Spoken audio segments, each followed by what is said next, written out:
You ask Tiger to calculate. This deals with linear inequalities with one unknown. The final result is x greater than -31. Let's solve it step by step. Convert the x into a positive number. Multiply both sides by -1. Whenever you multiply or divide by a negative, reverse the inequality sign.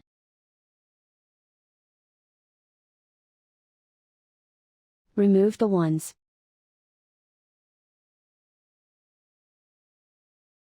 Simplify the arithmetic.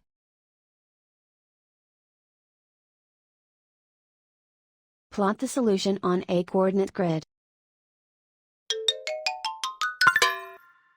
And so the final result is x greater than -31.